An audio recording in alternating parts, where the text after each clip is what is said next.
fue la primera reina de Inglaterra, antes de Elizabeth I.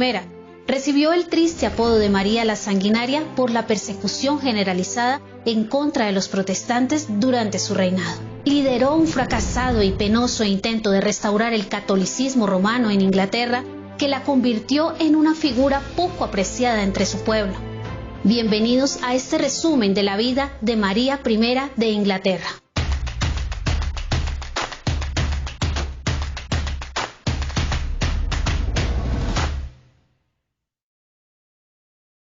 María nació el 18 de febrero de 1516 en Greenwich, una pequeña población cerca de Londres, Inglaterra. Hija del rey Enrique VIII y de la princesa española Catalina de Aragón, la pequeña María se convirtió en un instrumento en la amarga rivalidad de Inglaterra con las naciones más poderosas.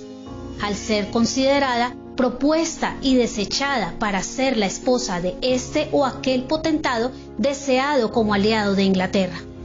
A lo largo de la infancia de María, Enrique trató de negociar posibles matrimonios futuros para ella.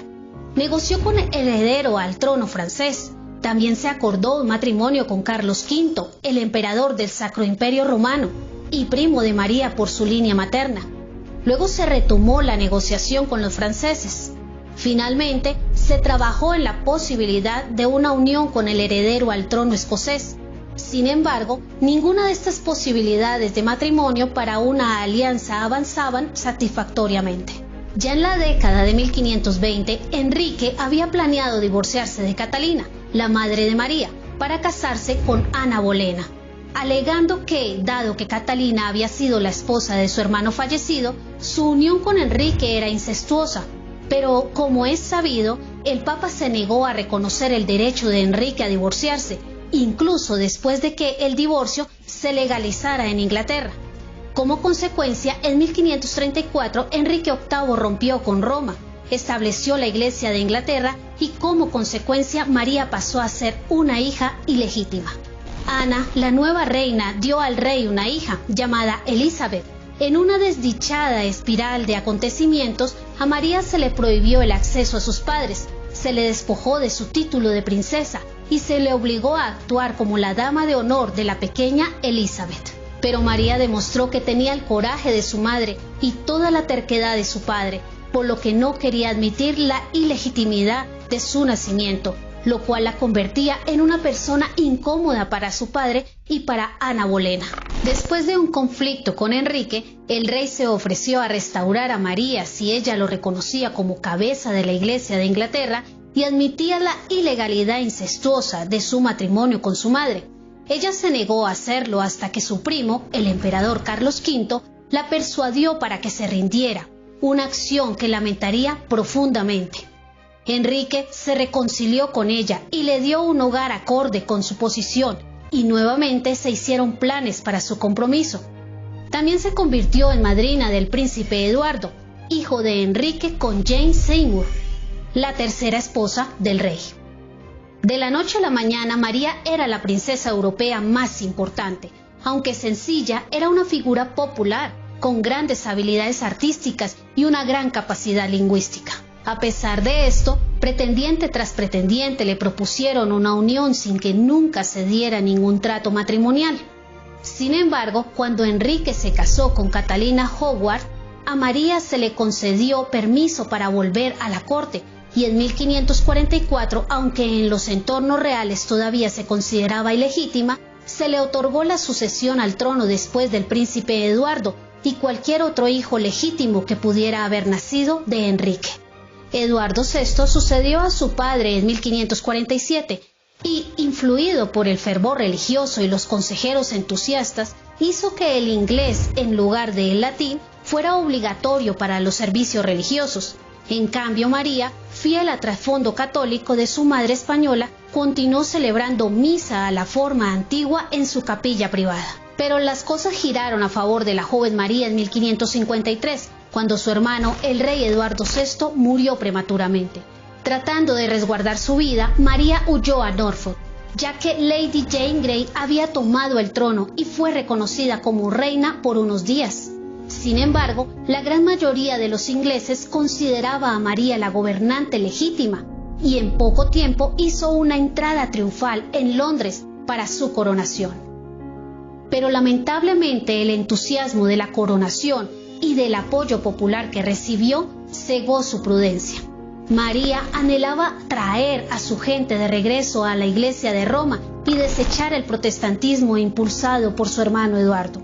Para lograr este fin, estaba decidida a casarse con Felipe II de España, el hijo del emperador Carlos V y 11 años menor que ella, con el objetivo de obtener la alianza que le permitiera imponer de nuevo el catolicismo en Inglaterra. Sin embargo, otro temor rondaba la mente de María. Ella tenía 37 años en el momento de su ascensión. Sabía que si no tenía hijos, el trono pasaría a su media hermana protestante, Elizabeth. Necesitaba un heredero católico para evitar la reversión de sus reformas. Para lograr este objetivo, una unión con una potencia católica sería ideal. Pero las ideas de María para el futuro de Inglaterra se empezaron a volver impopulares.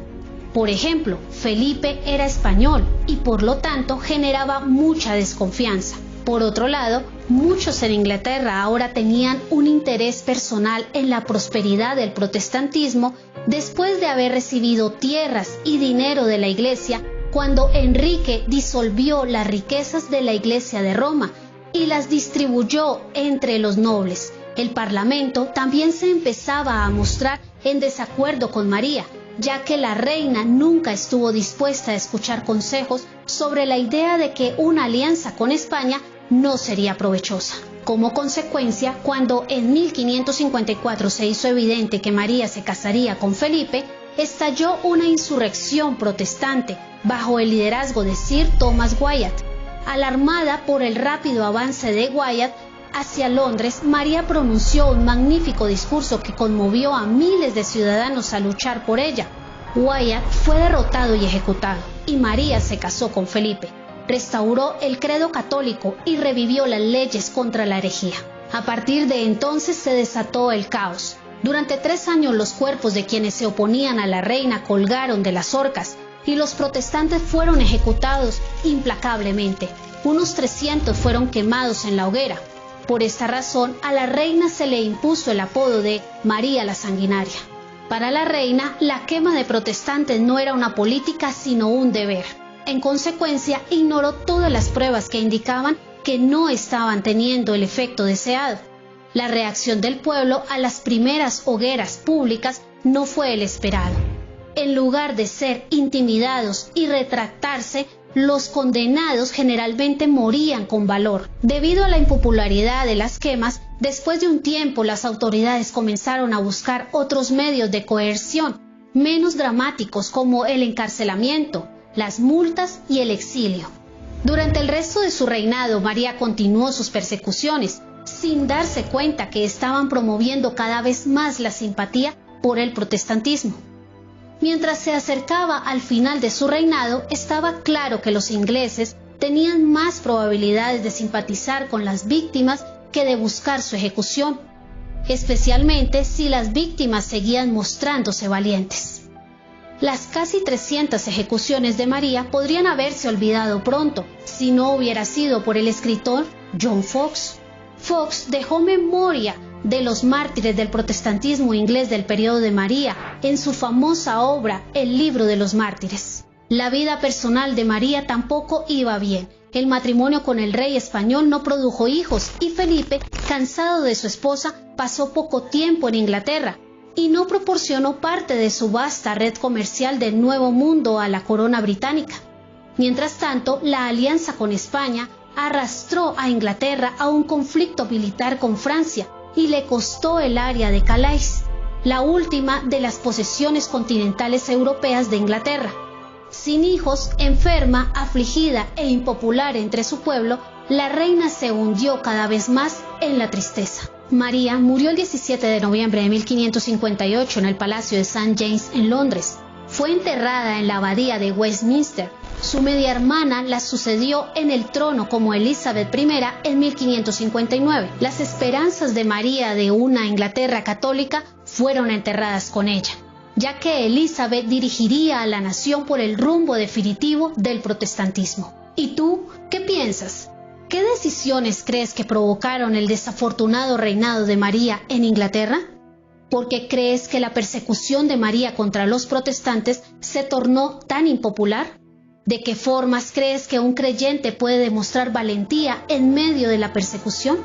Déjanos tu opinión en los comentarios, pero también suscríbete y activa la campanita para ver más videos como este.